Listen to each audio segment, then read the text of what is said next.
This story is titled, I caught my girlfriend holding hands with her coworker at a festival I was secretly planning to propose at. She didn't see me in the crowd. I left without a word and let her discover the engagement setup the next day. Now she's losing her mind trying to find me. I, 29M, never thought I'd be writing this post, but I need to get this off my chest because I feel like I'm going insane. 3 days ago, my entire world turned upside down at the Summer Lights Festival, where I was planning to propose to my girlfriend Rachel, 27F, of 4 years. Now I'm sitting in a hotel room, my phone turned off, trying to process how everything fell apart in a single moment. I'd been planning this proposal for months. Rachel had been talking about the Summer Lights Festival since January.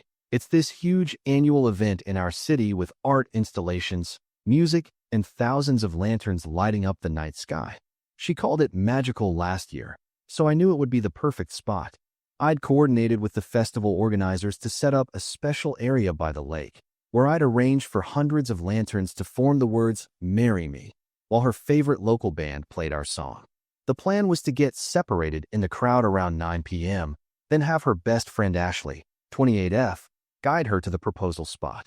I got there early to make sure everything was ready for the next day. The organizers had been amazing, even helping me do a practice run of how the lanterns would look. I decided to walk around and check out the festival while waiting for Rachel to arrive with her friends. She'd told me she was going to be there with Ashley and some other friends from work. That's when I saw them. Rachel was wearing the blue sundress I'd given her for her birthday, her hair catching the light from the festival lanterns. But she wasn't with Emma. She was with Jason, 31M, her new coworker who'd started at her office 3 months ago. The same Jason she'd told me not to worry about when I noticed how often she'd been mentioning him in conversations. They were holding hands, not the accidental brush of fingers that happens in a crowd. Their fingers were intertwined, and she was looking up at him with that soft smile I used to think was only for me. I stood there, frozen, watching as they stopped in front of a food stall. He bought her the caramel apple she always gets at festivals, and when some caramel got on her chin, he wiped it away with his thumb. She blushed. My girlfriend of 4 years, the woman I was going to propose to, blushed at another man's touch. I didn't confront them. I didn't scream or cause a scene. I just turned around and walked away, my hand clutching the small velvet box in my pocket so hard my knuckles turned white. The worst part? The proposal setup was already paid for and scheduled. Everything was automated. The lanterns, the music, all of it was set to happen the next evening at sunset. I barely remember the drive to the motel. Everything was a blur of streetlights and tears. I kept pulling over because I couldn't see straight, my hands shaking on the steering wheel. The image of Rachel's fingers intertwined with Jason's, that soft look in her eyes. It was like watching a horror movie where the victim doesn't know the killer is right behind them. Except I was the one who never saw it coming. Around 3 a.m., lying on the scratchy motel sheets, I remembered the proposal setup. Everything was automated for the next evening. The lanterns, the music, all of it. In a moment of what felt like either clarity or complete breakdown, I called the festival organizer, Mike. Poor guy was probably sleeping, but he picked up. Hey, Mike. Listen, I can't do the proposal tomorrow. Something happened. But all the setup, the lanterns, the music, everything, it's paid for. If someone else wants to use it, they can. I don't care. Just don't let it go to waste. My voice cracked on the last word. Mike tried to ask what was wrong, if I needed help, but I hung up. Then I turned off my phone and threw it in the drawer. I couldn't bear to see Rachel's messages or calls, if there were any. Was she still at the festival with him? Were they laughing together? Making plans? Every possibility my mind conjured felt like another knife in my chest. I sat in the dark of that motel room, holding the velvet ring box. For years of morning kisses and lazy Sundays. For years of planning a future together. I'd already started looking at houses in the suburbs, imagining where we'd put a swing set someday. Now all those dreams felt like ash in my mouth. The ring inside the box, a vintage-style sapphire surrounded by tiny diamonds, was exactly what Rachel had once pointed out in a shop window 2 years ago. I'd spent months tracking down something similar, working overtime to afford it. Now it felt like it was mocking me, catching the dim light from the parking lot through the thin motel curtains. Looking back, there were signs. Rachel had been working late more often. Her phone would ping with messages, and she'd turn it face down quickly. When I asked about Jason a few weeks ago, she laughed and said, "He's just a coworker, babe. Don't be silly." I believed her. God, I believed every word. Somewhere in the city, the Summer Lights Festival was still going on. Thousands of lanterns lighting up the night sky. Couples holding hands, sharing caramel apples, making memories. And here I was, alone in a $40 a night motel room, trying to figure out how you're supposed to breathe when it feels like your ribs are caving in. I don't know when I finally fell asleep. All I know is that I woke up to sunlight streaming through the cheap curtains, my eyes swollen, still wearing yesterday's clothes. The proposal setup would happen in less than 12 hours. Maybe some other guy would get down on one knee under those lanterns. Maybe some other girl would get her perfect moment. At least something good might come out of this nightmare. I just hope whoever uses it will treasure it more than Rachel treasured us. My phone screen lit up at noon with a barrage of notifications. 37 missed calls. Countless texts from Rachel, each one more vicious than the last. Where the hell are you? Stop being such a coward. I can't believe you disappeared like this. The final text knocked the wind out of me. Riverstone Coffee. 2 p.m. Don't bother coming back to the apartment if you don't show. The irony of her threatening to end things made me feel like I was going insane. She had no idea I'd seen her true colors under those festival lights. I arrived early, my hands trembling so badly I could barely hold my coffee cup. When Rachel burst through the door at 2 p.m. sharp, still wearing that damn blue sundress from the festival, my heart stopped. But it wasn't the same heart-stopping feeling I used to get when I saw her. This time it felt like someone had reached into my chest and squeezed until something broke. She didn't even look at the counter. No vanilla latte today. Instead, she marched straight to my table, practically vibrating with what I thought was anger. I was wrong. It wasn't anger at all. It was pure, radiant joy. "I'm done waiting for you to grow up," she spat out, her eyes gleaming with an emotion I'd never seen before. "For years, and what do I have to show for it? Empty promises and maybe some days." She laughed, but it wasn't her usual warm laugh. This was different. Sharp. Cruel. My mouth went dry. "Rachel, what are you?" "This." She thrust her left hand in my face, and the world tilted sideways. There, on her finger, was some cheap festival ring that probably cost less than our last takeout order. Jason proposed last night at the Summer Lights Festival. It was perfect. The lanterns, the music, everything. He's known me for 3 months and managed to do what you couldn't do in 4 years. The coffee shop started spinning. My carefully orchestrated proposal, my lanterns, my music, the setup I'd spent months planning. She thought it was all Jason's doing. I felt bile rising in my throat. Want to know the best part? She was on a roll now, her words like daggers. Jason didn't need years of hints. He didn't need me pointing out rings and shop windows. He just knew. "God, do you remember that vintage sapphire ring I showed you 2 years ago? The one you completely ignored?" At least Jason had the courage to propose, even with a simple festival ring. Something snapped inside me. With shaking hands, I pulled out the velvet box I'd been carrying like a burning coal in my pocket. The sound it made hitting the table seemed to echo through the entire coffee shop. "You mean this ring?" My voice was barely a whisper as I opened the box. "The exact sapphire ring you wanted? The one I spent 6 months tracking down." Rachel's face went from triumphant to ghost white in seconds. Her hand flew to her mouth, the cheap festival ring catching the fluorescent light mockingly. "The lanterns? The music? The whole festival setup? That was all me, Rachel. Every single detail. I saw you with him yesterday, holding hands, sharing that caramel apple, looking at him like..." My voice cracked. "Like he used to look at me." So I left. Called the organizers. Told them anyone could use the setup. Never imagined it would be my girlfriend's secret boyfriend who'd end up proposing with my perfect moment. Rachel stumbled back like I'd physically struck her. "No," she whispered. "No, no, no." "Yes." I stood up, my legs barely working. "You know what the worst part is? I spent 4 years planning a future with you. House in the suburbs. Sunday morning pancakes. Kids swing set in the backyard. Meanwhile, you were planning your next coffee break with Jason. I didn't know." She stammered, tears starting to fall. Now she was crying. "Now, congratulations on your engagement, Rachel." I pushed the velvet box toward her, my entire body shaking. "I really hope that festival ring doesn't turn your finger green. Though I guess it's fitting. Cheap ring. Cheap ending to what I thought was priceless." I walked out of that coffee shop feeling like I was walking through quicksand. Behind me, I heard Rachel calling my name, her voice breaking. The same voice that had just minutes ago been throwing our 4 years together in my face. The same voice that had said yes to another man using my proposal. I didn't look back. I couldn't. Because the Rachel I loved had died the moment I saw her with Jason at the festival. This stranger wearing her face, flaunting a cheap ring, and throwing away for years like they were nothing? I didn't know her at all.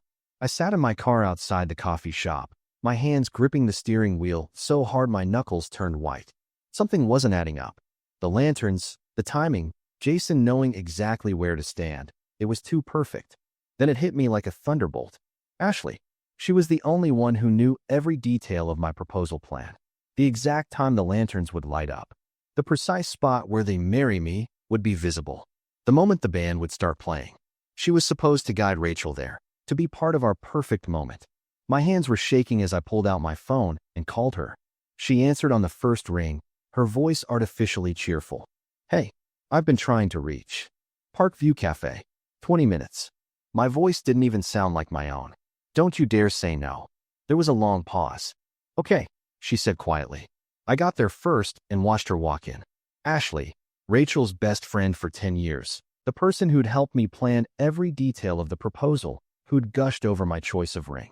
She couldn't even meet my eyes as she sat down. You knew, I said, my voice deadly calm. You knew about Jason and Rachel. She stared at her hands. Yes. How long? 2 months. She swallowed hard. They started getting coffee together. Then lunch. Then. And you didn't think to tell me? The coffee cup in front of me was shaking. Or maybe it was the table. Or maybe it was me. I tried to tell Rachel to end it. To be honest with you. But then she told me how Jason made her feel alive again. How you seemed stuck, content with the way things were. She trailed off, seeing my expression. So you decided to give him my proposal? The words tasted like poison. You helped him steal the moment I spent months planning? Ashley's eyes filled with tears. When I saw them together at the festival, looking so in love, I thought maybe it was fate. Jason had been talking about proposing anyway. The setup was already there. It seemed like a sign. A sign. I laughed, and it sounded hysterical even to my own ears. I trusted you. I showed you the ring. You helped me pick the exact spot by the lake. We spent hours planning every detail. And you just handed it all to him. He deserved that moment. Ashley suddenly burst out. He wasn't afraid to tell Rachel how he felt. He wasn't dragging his feet about their future. For years, and you still hadn't. I had the ring for 6 months. I slammed my hand on the table, making her jump. I was planning everything to be perfect. And you knew that. You knew exactly why I was waiting for the festival. The cafe had gone quiet. People were staring. I didn't care. You want to know the real kicker, Ashley? I saw them together before the proposal. I left. I called the organizers and said anyone could use the setup. I tried to do one last nice thing, thinking maybe some random couple would get their perfect moment. My voice cracked. But you made sure it went to the man my girlfriend was cheating on me with. Ashley was crying openly now. I'm so sorry. I thought I was helping Rachel find happiness. Well, congratulations. You did a fantastic job. I stood up, my chair scraping against the floor. You know what the worst part is? Rachel threw our 4 years together in my face today. Called me a coward for not proposing sooner. And you sat there all these months, knowing I was planning the perfect proposal, and still helped them destroy everything. Please, she reached for my arm. You have to understand. I jerked away like her touch burned. I understand perfectly. You're not just Rachel's best friend.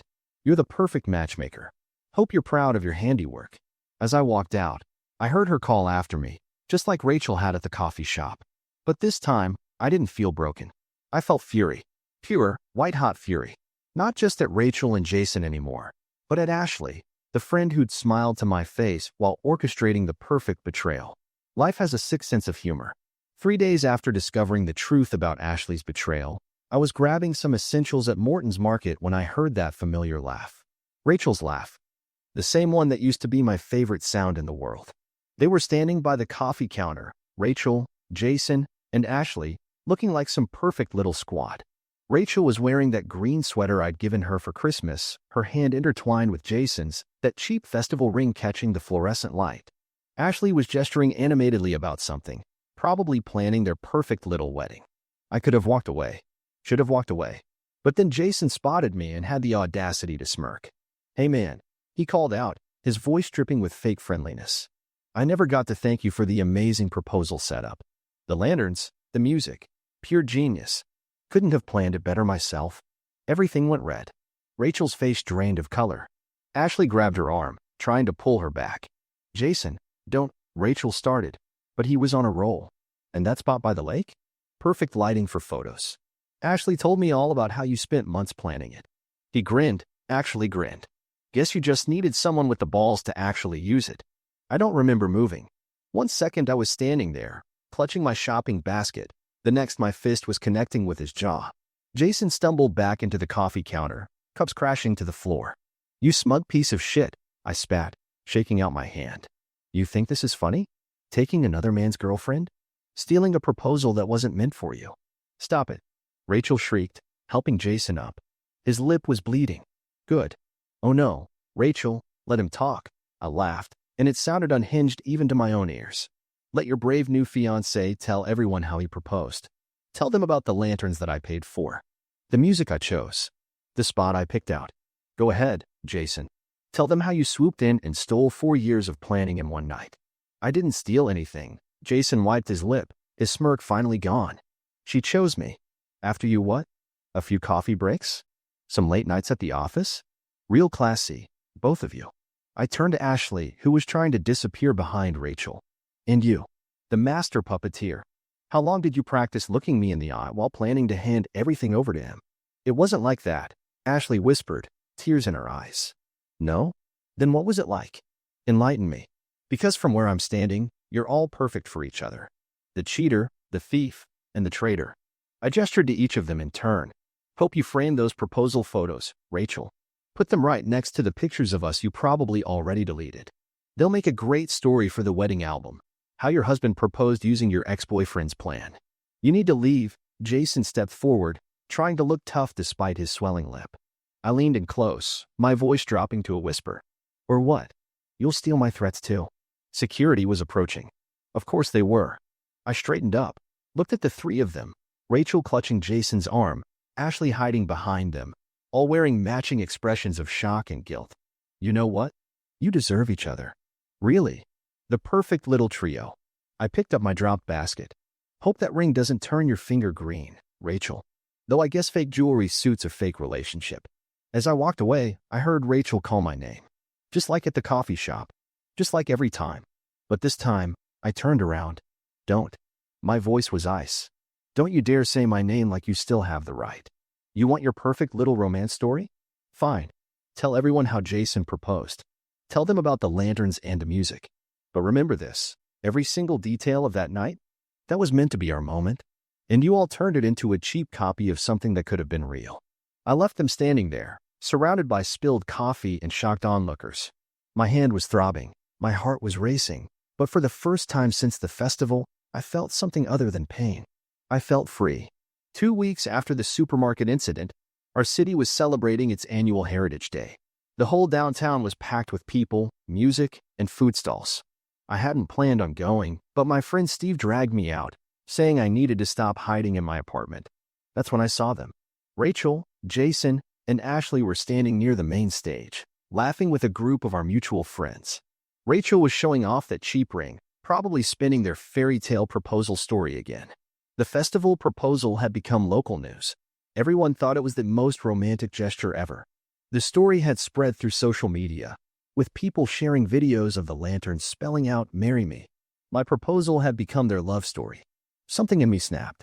The host had just finished announcing the evening's events and set his microphone down on the stage. Before I could think twice, I walked up, grabbed it, and turned to face the crowd.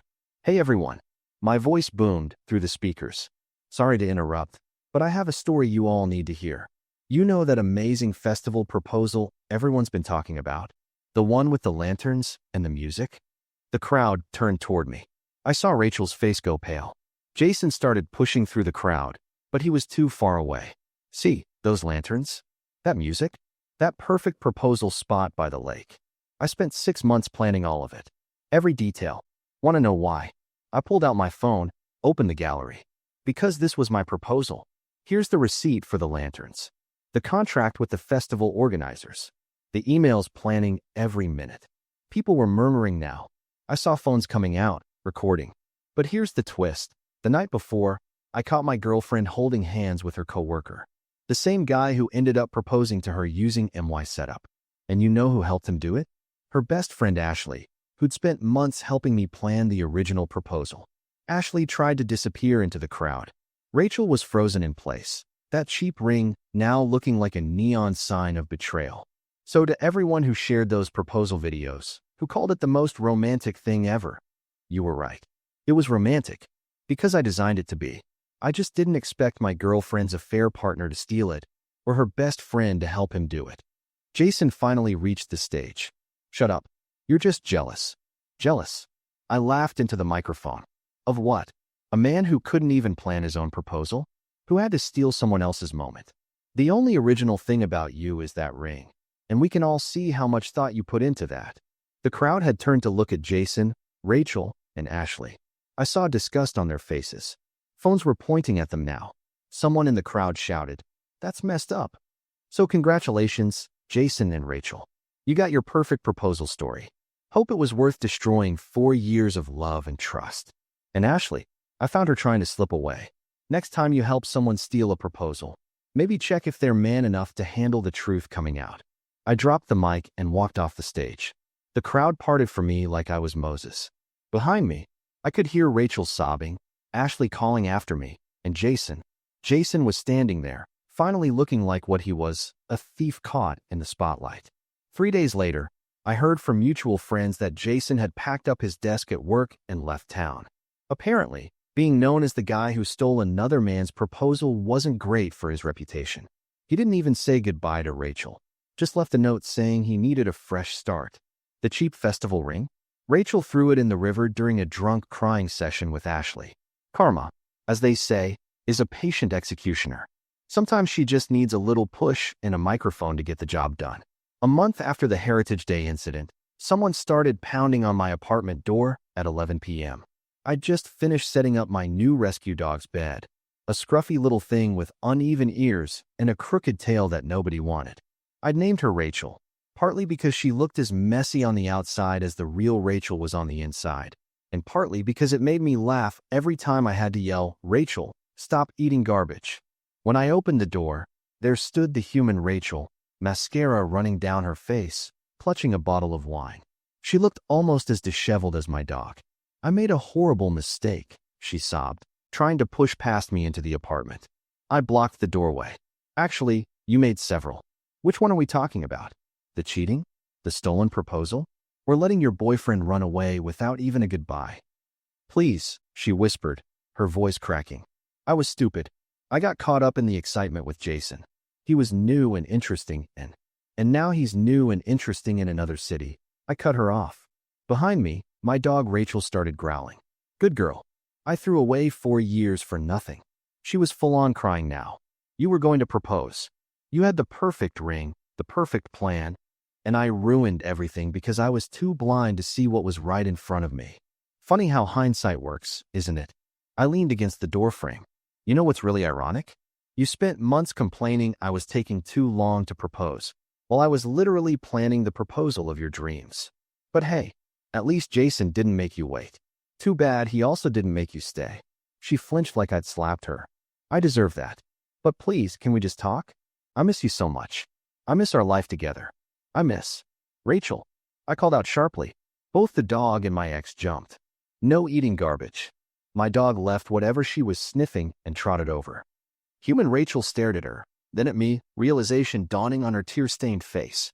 "You named your dog Rachel?" "Yeah." I smiled for the first time. She was a mess when I found her. Unwanted, kind of ugly, bad habit of chasing after whatever catches her eye. But unlike some Rachels I know, she's actually loyal. "That's cruel," she whispered. "Cruel." I laughed. Cruel is watching the woman you love hold hands with another man the night before you're planning to propose. Cruel is having your perfect proposal stolen by your girlfriend's affair partner. Cruel is standing in a coffee shop while that same girlfriend throws 4 years in your face because she thinks you never wanted to commit. Dog Rachel pressed against my leg, sensing my tension. I reached down and scratched her uneven ears. "You want to talk about cruel, Rachel? Look in a mirror. But make sure it's a good one.